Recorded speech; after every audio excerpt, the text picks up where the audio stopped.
Okay. Mic's on. Chat's going. Alright. Okay, so we're here again.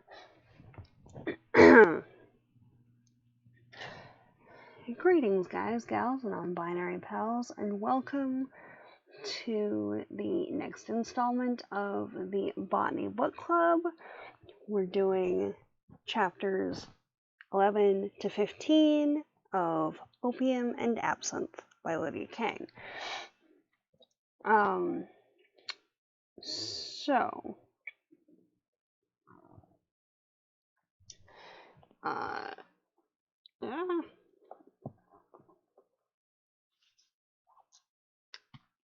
Over there. Alright. So, at this point in the story, we've got two mysterious deaths. Tilly's sister, Lucy, and a young boy. And Tilly's trying to figure out what happened, but also deal with her family not letting her figure out what happened. And also James being a controlling jerkface, but she thinks that he's attractive, so is kind of going along with it. That one, Anyway, so that's where we left off in chapter 10.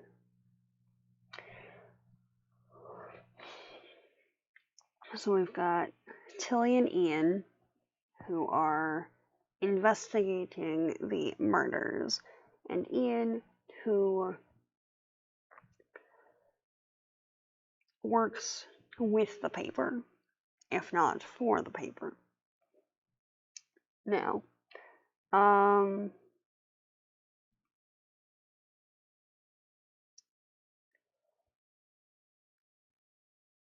where did I not highlight anything for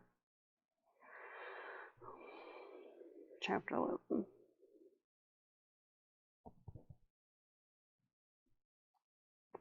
Now there's gotta be something in there. Okay, let's see.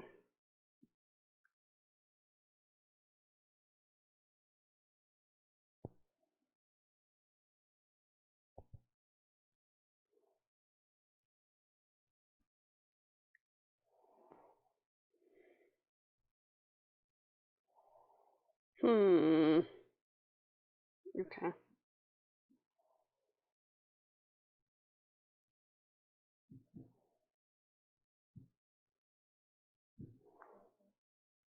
One sec.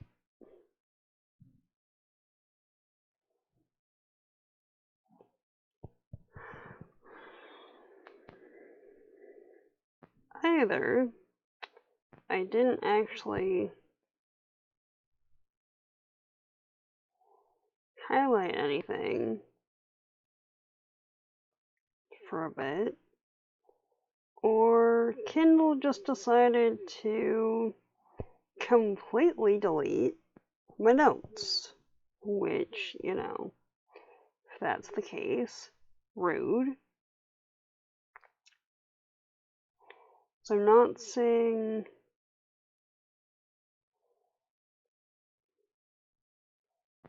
anything in here.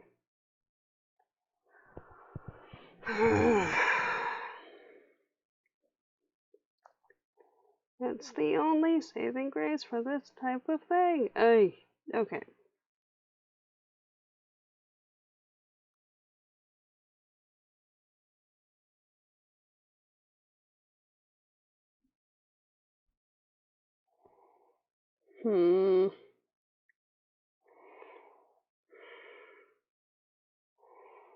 Okay.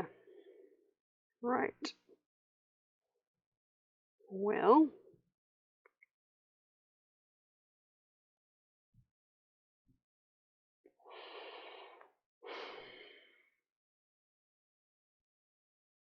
Let's see.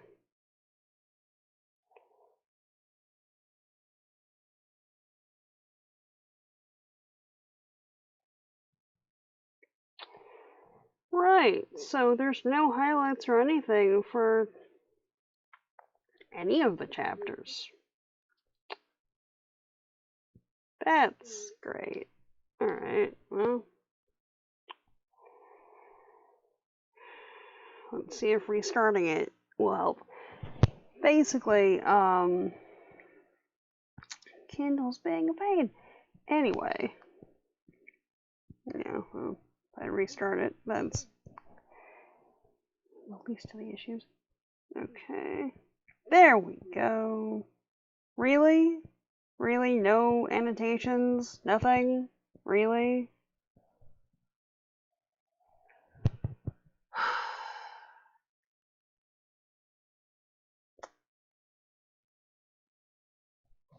Okay, so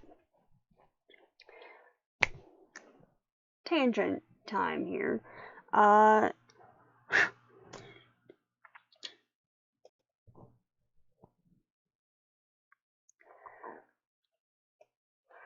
realize that there's multiple reasons that Amazon, and by extension Kindle, Audible, whatever, has issues.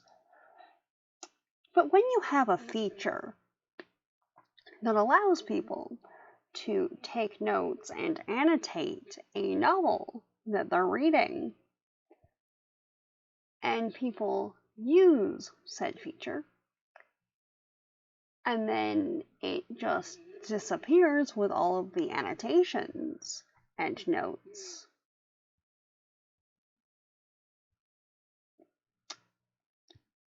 makes me want to just have a physical copy, even though I bought the audio enhanced ebook, because that's kind of ridiculous. Because seriously, there's nothing there. Right. Okay, so we're just gonna kind of have to wing it a little bit here. This may or may not be shorter than usual book streams. I don't know. Okay, so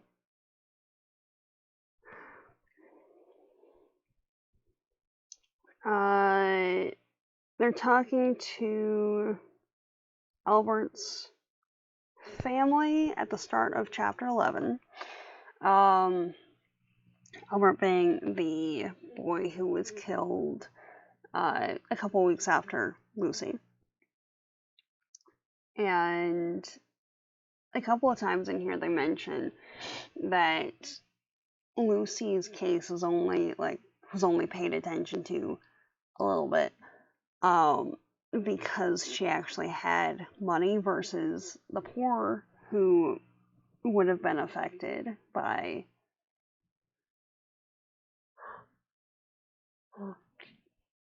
really anything, who, in the eyes of the powers that be, as it were, don't really rate any kind of care or anything. So, there's that.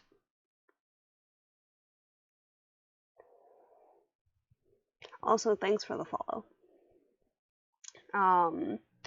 So,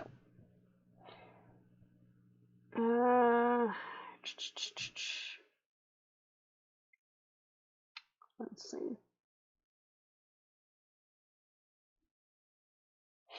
And in that,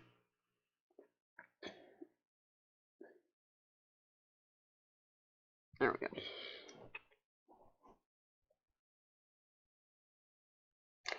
Nothing, actually. So, there you go. Anyway.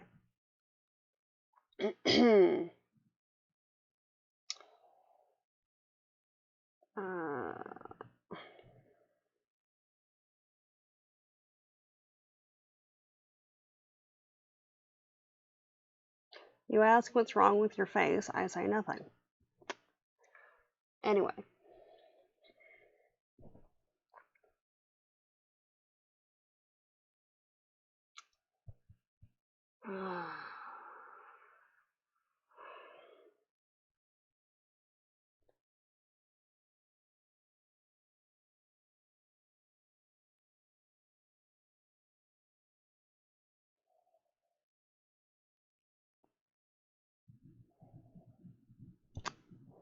And for most of chapter 11, we get more instances of John being a controlling ass. And Dorothy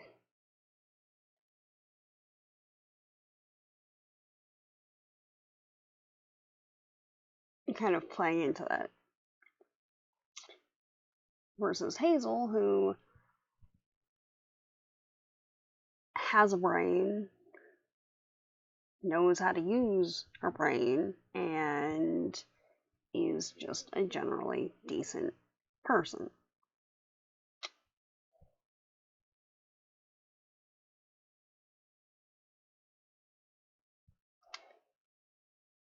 Sausage? Can you not?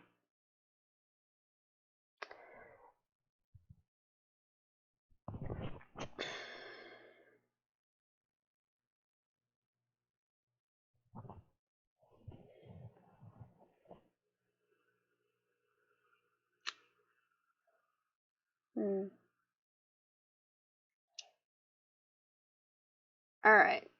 So, as I was saying,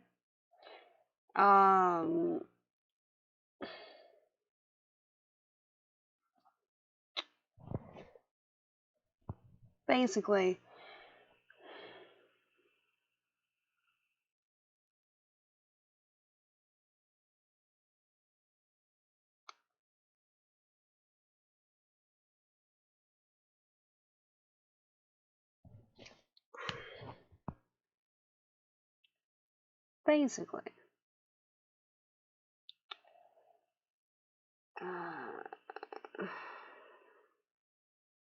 we've got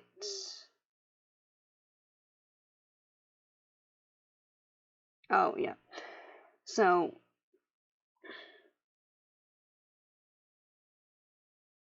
well,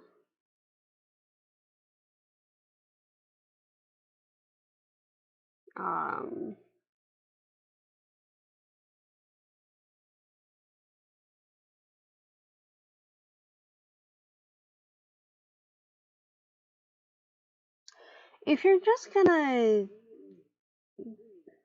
attempt weird insults, you don't need to be here.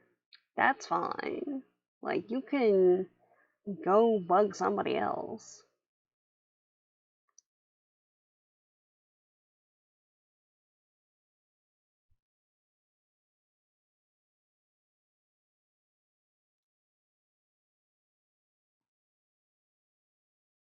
Like, seriously.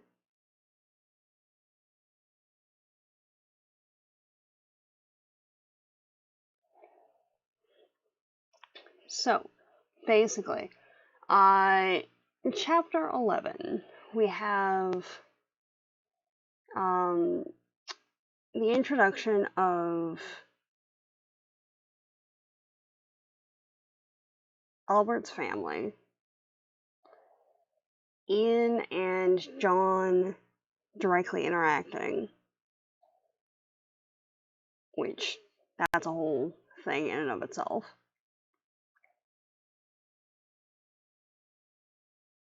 Okay, yeah. So, I was giving you the benefit of the doubt. If you're just gonna be here to be insulting, and generally being a jerk, I'm gonna block you, okay?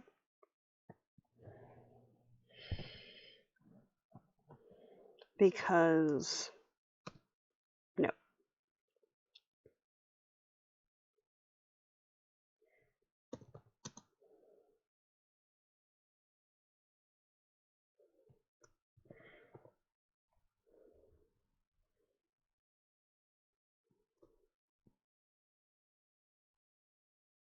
If you want to be here and just chill, that's fine. But apparently not. Okay, there you go.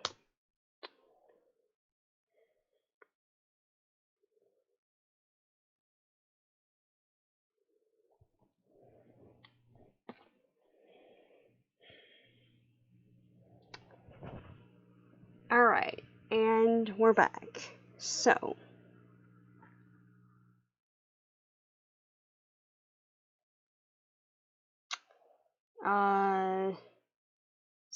far we've got Albert's family, Ian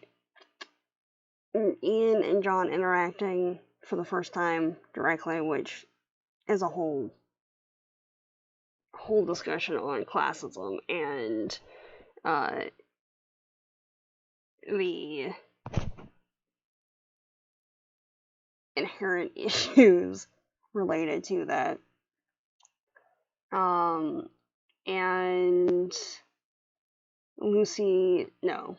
Tilly overhears her mom and grandma talking about how it should have been Tilly who died instead of Lucy, because Lucy was the better one of the two sisters, and that it was Lucy's own fault for being so headstrong as to why she was, murdered. Which, that's fun.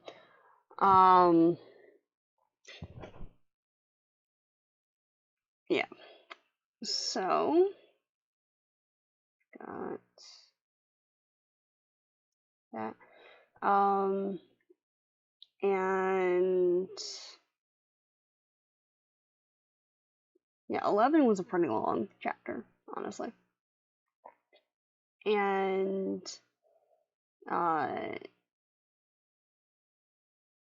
Tilly meets the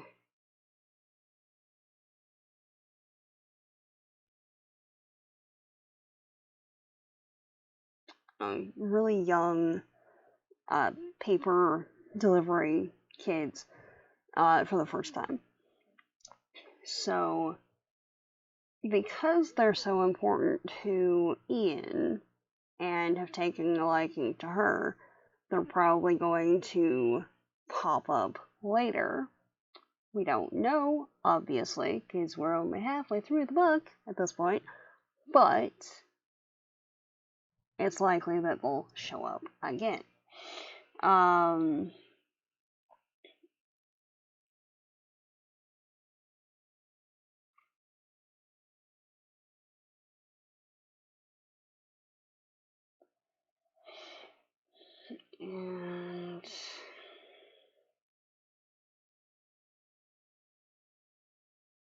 it is kind of cool that they have their own whistle-based language, though. That's cool.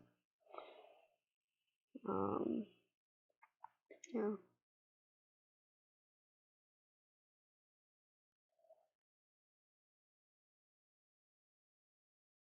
And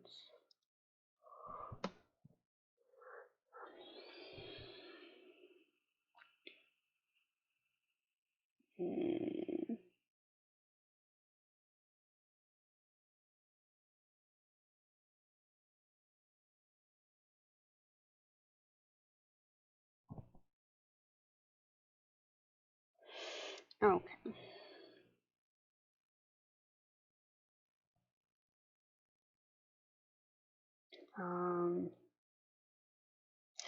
And we know that Tilly's been dealing with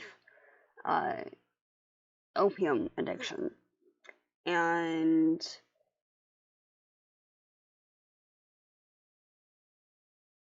the side effects thereof. But in this chapter, it's the first instance of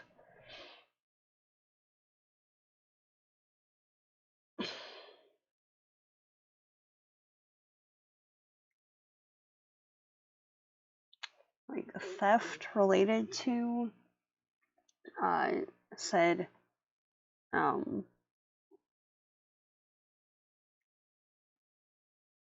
addiction. Because she's stealing parts of a bottle of laudanum from one of Ian's friends / cousins that they're getting help from.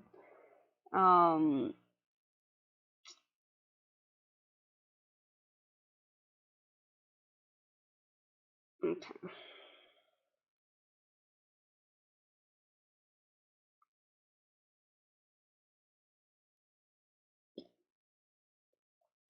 Where did it go? Okay. Come on.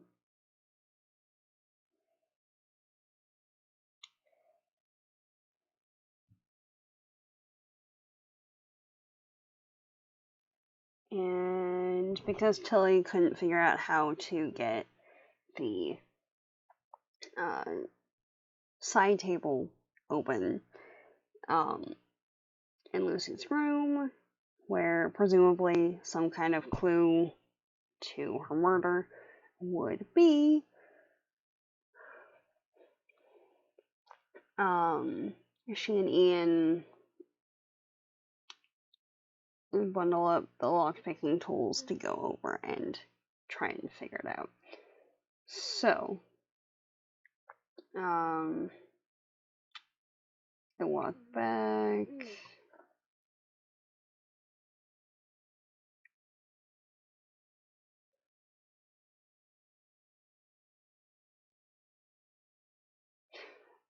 Yeah.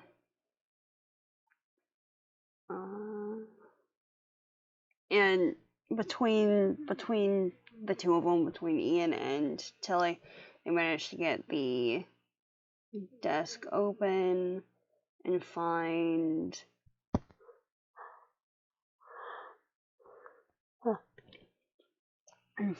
a journal in there, which Tilly only apparently knew about because there were pencil shavings in one of the drawers, and any correspondence that her sister did was in pen, which, interesting detail, but alright. And then there's a note that's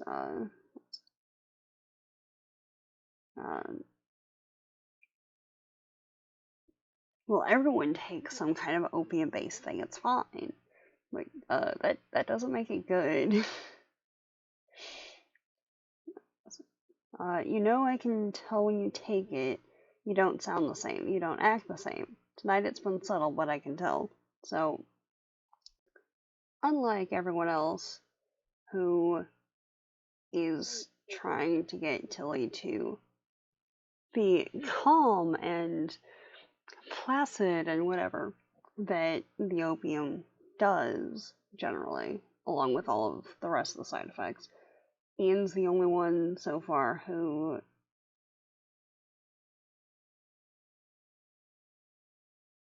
really fights against that. Yeah. Okay. So they get the journal, and there's discussion in there about how Lucy's maid, Betty, has been stealing from the family, and how she doesn't want to turn her in because she's a confidant, and how she doesn't want to marry John, but isn't being given the chance to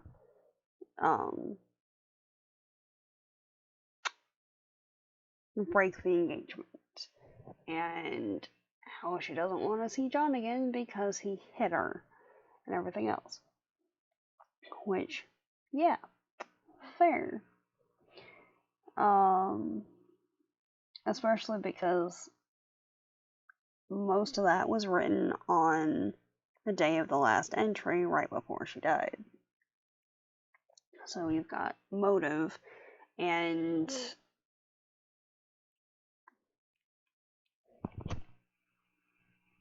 it fits.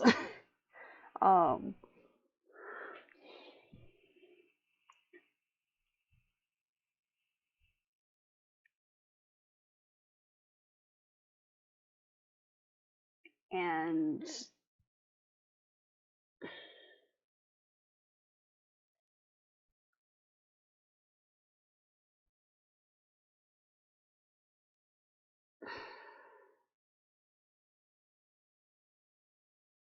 I forget which chapter it was in, but they end up going, well,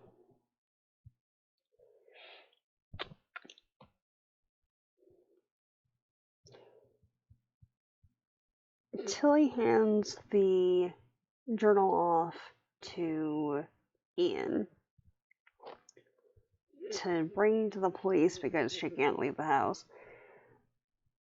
And he takes it to the station. They don't seem to much care because it's already been addressed. And they talk to John, and he didn't corroborate the story of, like, why, yes, he smacked his fiance. No, it just, no, it was him that was the victim. Yes. He had been hit by his fiance and was just going to block her attack. Therefore, he's the victim.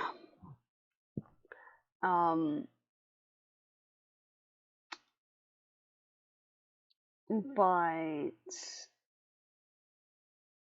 yeah, bit suspicious on that one, you know.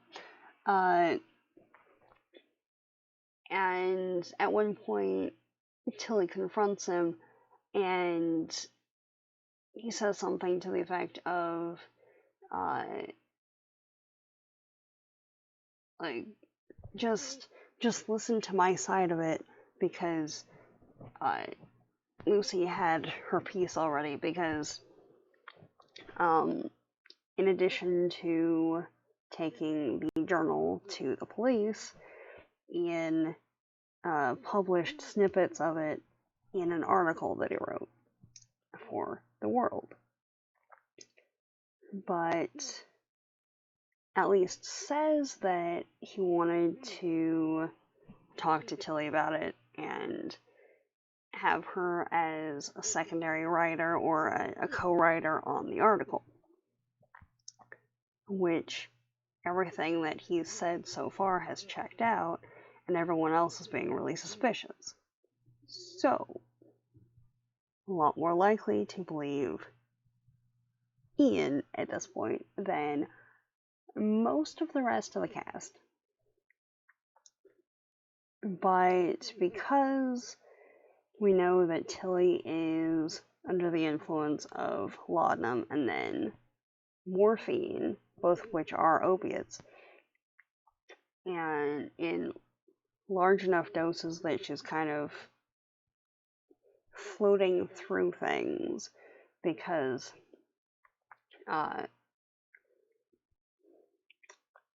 ladies of the time who were seen to be too opinionated about things, too independent,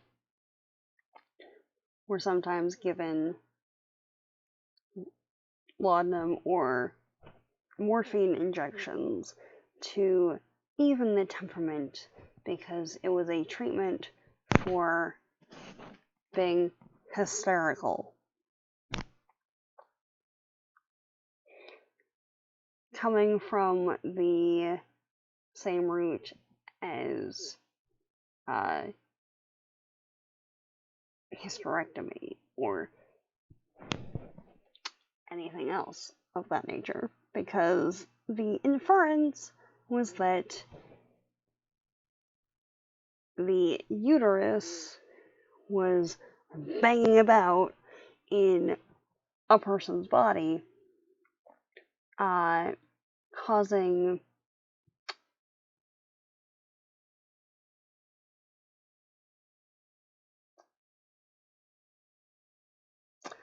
disruptive emotions, shall we say. And in order to calm that, they had to basically sedate the person. So, there's that. And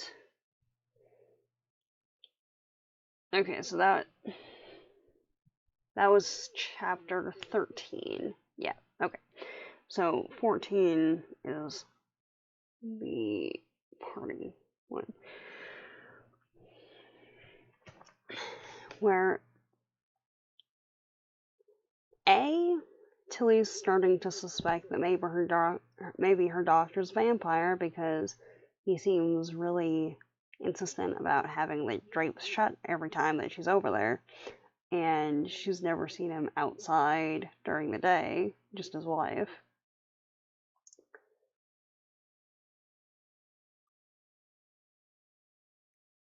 And I mean, Erickson is an interesting a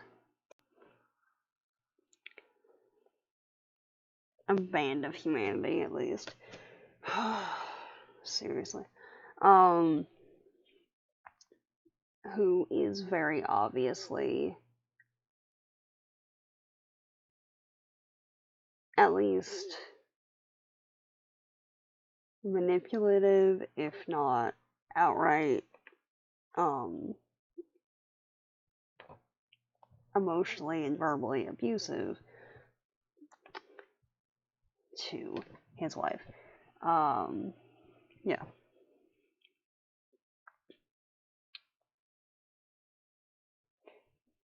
But so we've got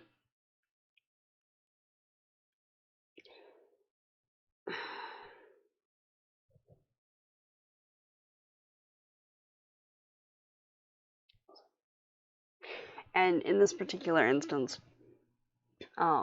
Tilly is seen as being hysterical because she's trying to find who murdered her sister and handed off her sister's diary to Ian, who then tried to get people to acknowledge that it was evidence because it implicated poor James.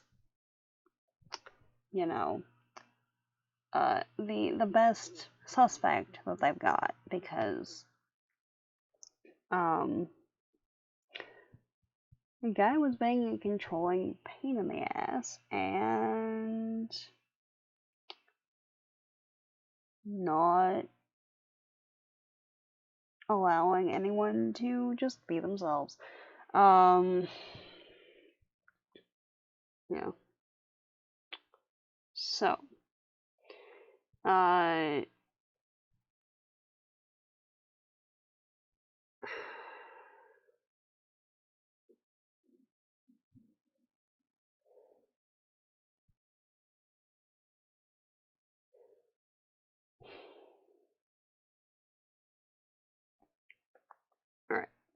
It must be chapter 14, I think. Is it 14?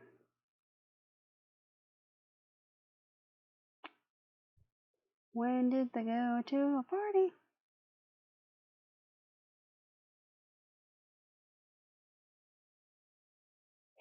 Also, a doctor interrogating someone about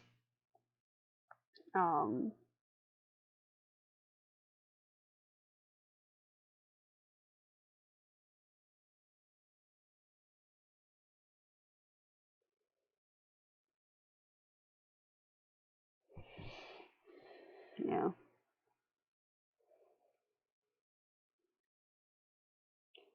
A doctor interrogating someone about their friends and pursuits of interest, and then deciding that they have some kind of medical condition based off of that.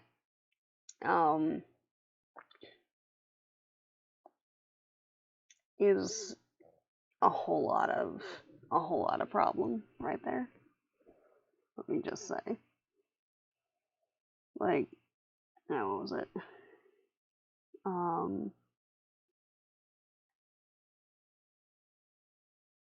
Like,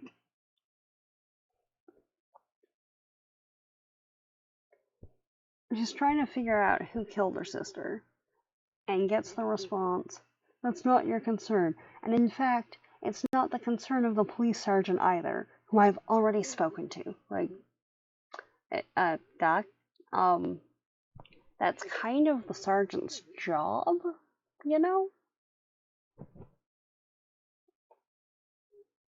Right?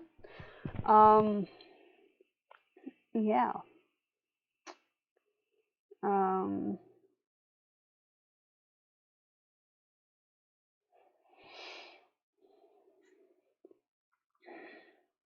So,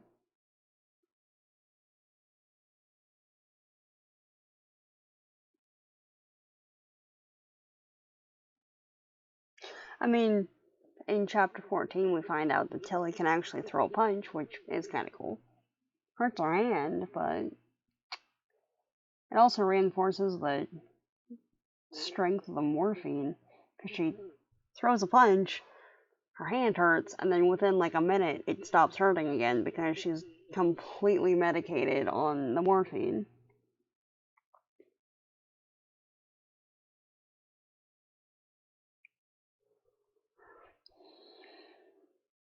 And so 14 is Ian explaining why he published an article to actually get police involvement, because they didn't seem to care before.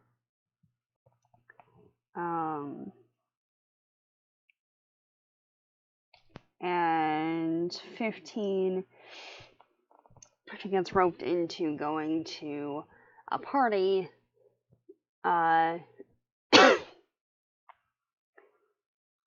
Doesn't want to have anything to do with John for obvious reasons. And what was it?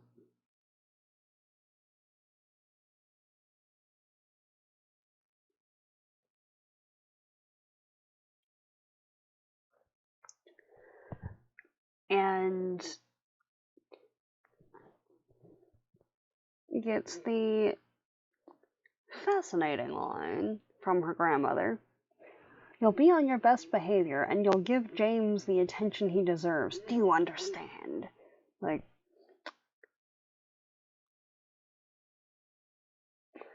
it's like, I'm reading this, and the only thing that I can figure right is like, right about here, all James deserves is a punch to the face.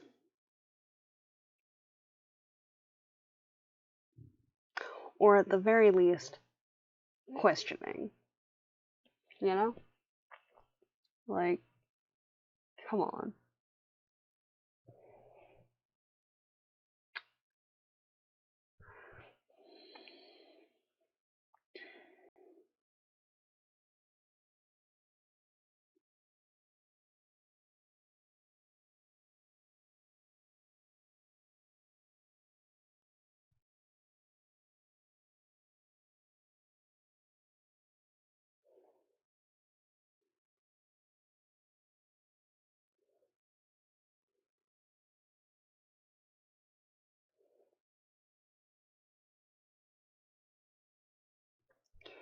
And Dorothy seems to be defending James, which to Tilly's annoyance. At least in part because she's entering the period of life towards the end of the marriageable age, shall we say, because she's 28. And most of the menfolk in the aristocratic community are looking at the people in the room that look like they're about 16, which I know was a thing at the time, but still, like,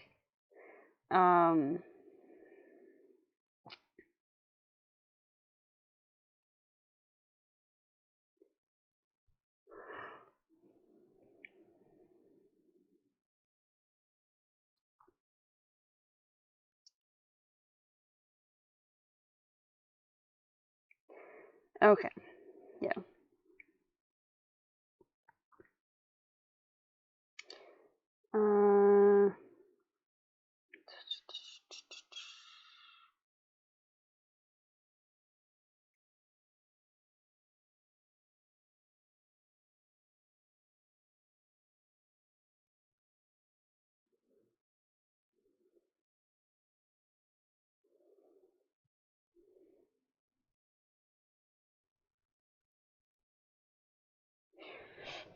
But yeah. So, not only does everyone seem to think that no one needs to investigate her sister's murder, but the same people seem to be under the impression that she needs to give James a chance and that he's a genuinely good guy and should therefore be given her attention regardless of what she actually wants. So she's waved over to them by her friends. And what was it?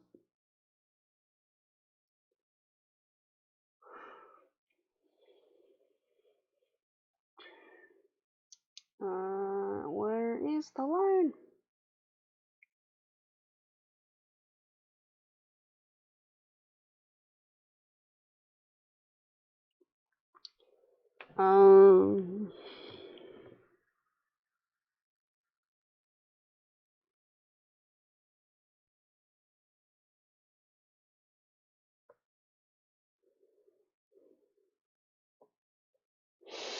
Okay, now we have a part that I like to call unreliable narrator or gaslighting. Because there's a statement made. Surely you could imagine in the fury of a moment, she might see it differently. Have you ever been in such a state that your memory wasn't accurate? Which,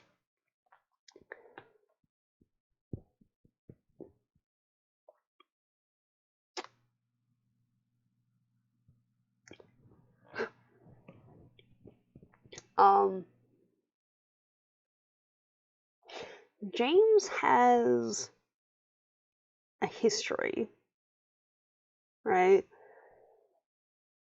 Up until Lucy died, he didn't care about Tilly at all. Didn't acknowledge that she existed most of the time. Went out of his way to ignore her, presumably.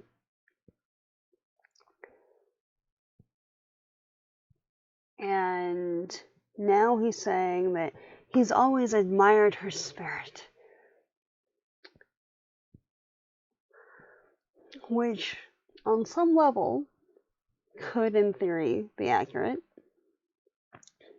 But on the level of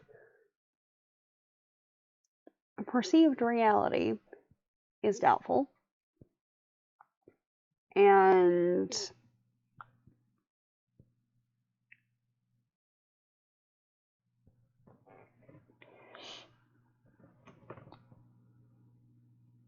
everyone, aside from Ian, really,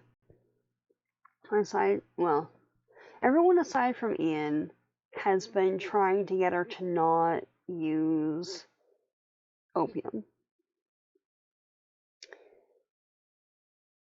Everyone aside from Ian and Hazel, and to a degree Ada, but not really. Mostly Ian and Hazel have completely disregarded her concerns about everything.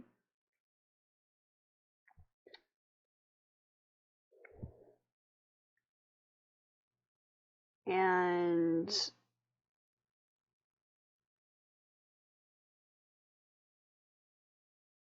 when is it at the end? Oh, this one.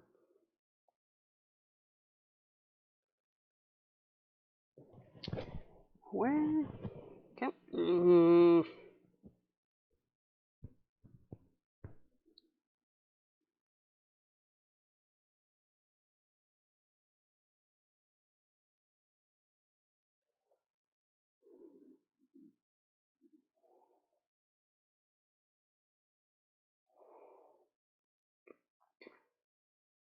Forget which chapter it was in, but John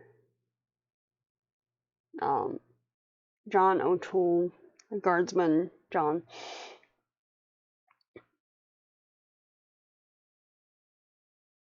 mentioned that he would be happy to watch her if he was able, presumably in the context of so she would be able to go out and do stuff with an escort. But the way that Tilly hears it is as kind of a creepy tone, a creepy implication of like, well, I would watch you too, instead of I would watch you, just so you could do whatever.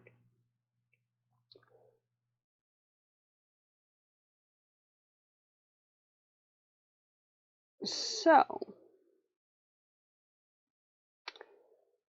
because we know that she's hopped up on opiates,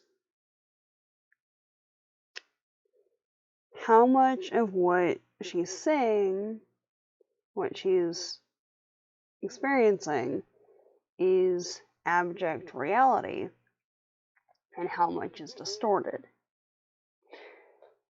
She's a scientist, insofar as, well, scientist / reporter, but uses scientific methodology to discern information and data regarding things in her environment. However, is that undermined by her family's insistence on continued opiate use? Because if your perceptions are fundamentally altered from a substance, your interaction with the rest of the world is also altered. And your perception of other people's actions and responses is altered. So, it'll be interesting to see what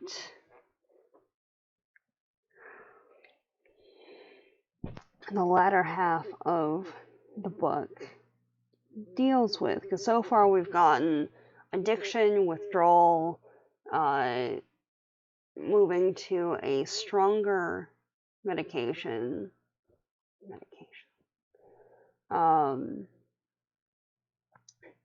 So it was a tincture, and now it's injections.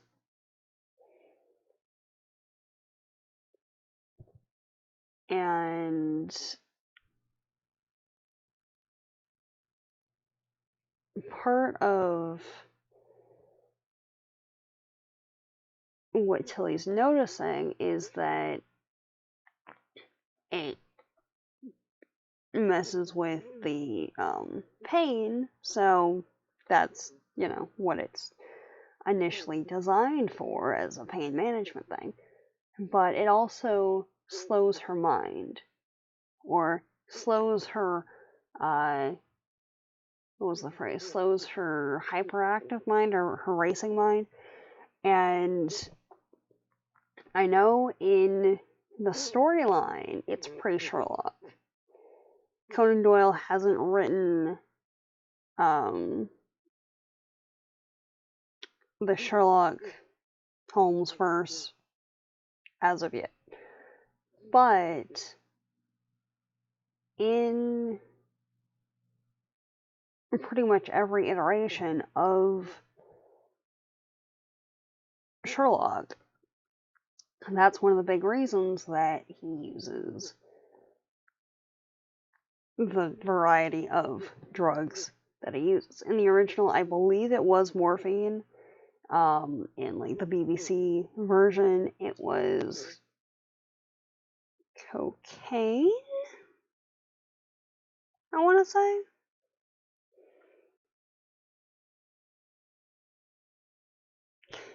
It's been a while since I've watched that one.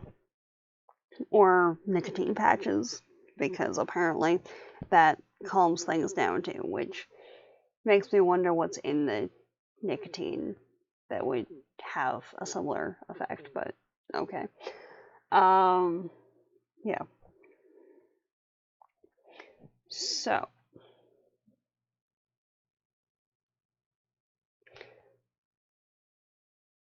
at the end of 15, we're left with a main character who is forced to undergo medical procedures. In this case, procedure being a thing that is medical, that is done to/for a person, not, surgery. But forced to undergo medical procedures that even at the time had questionable validity at best. And all because she wanted justice for her sister. And would not and could not take the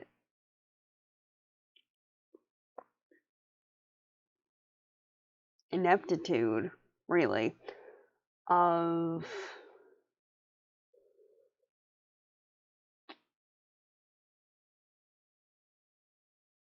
the powers that be laying down. But because of the time period and her social standing, that's seen as a personal moral deficiency, because temperance movement, yay! And and is thus having to deal with the effects and withdrawal and everything else to do with opiates.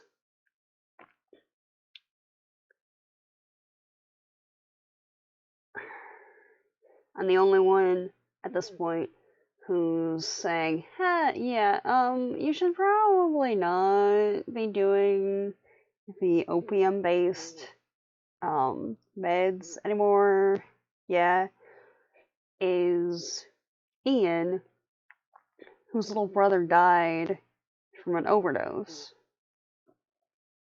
a couple years before. Because Tilly's grandma and mom, for all that they were very gung-ho about, well, you need to work through the pain because pain builds character, so you have to stop taking laudanum for the pain because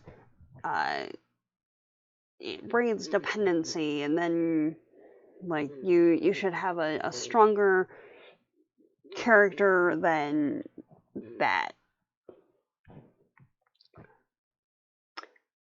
because that's the same people that sent her to Dr. Erickson's, who may or may not be a vampire at this point. We don't know.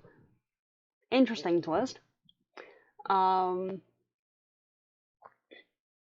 It depends on how literal they're going to be with the vampire mythos. There are people who have been found drained of blood with puncture marks. Left side, yeah. With puncture marks on the neck. And a consistent space between, I think it was 4 centimeters. It seems to be all made with the same implement, if it's a prosthesis, or by the same exact animal, or something. So, we'll see. But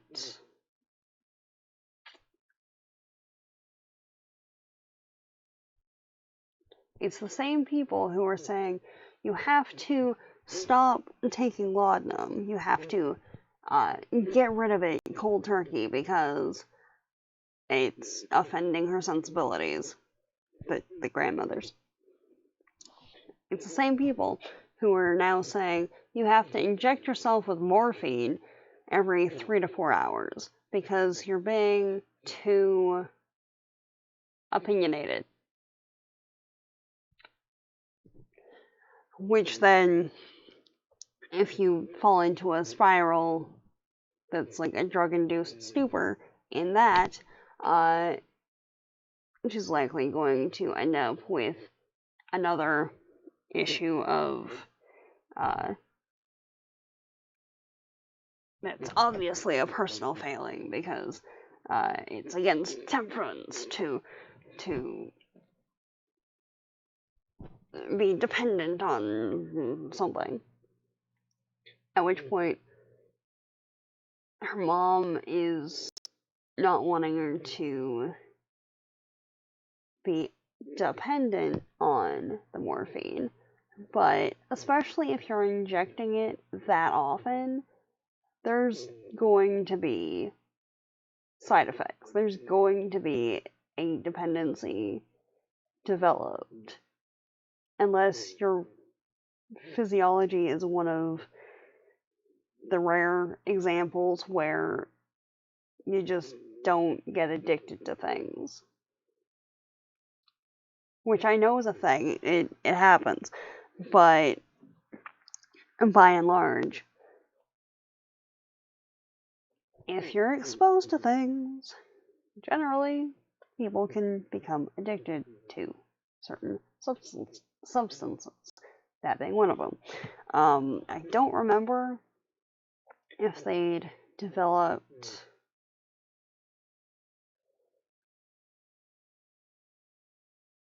what was it?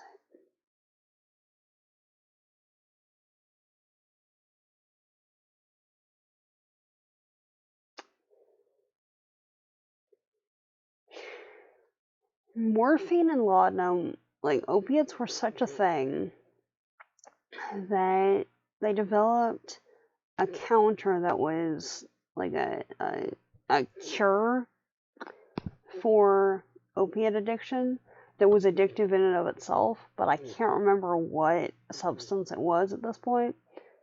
But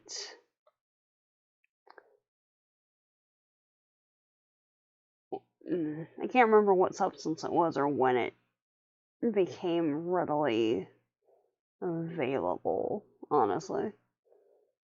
I want to say it was right around 1899, but it might have been a little bit later. So hopefully, till he gets some help, not from Erickson, because he's he might be decent at setting bones, but he's not great as a human. Anyway, so that's it for this week. Next week we're gonna do chapters 16 to 20. How? That's the wrong button. How many do we have? Come on.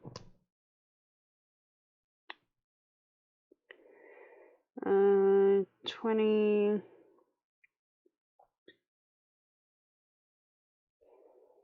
21 to 27.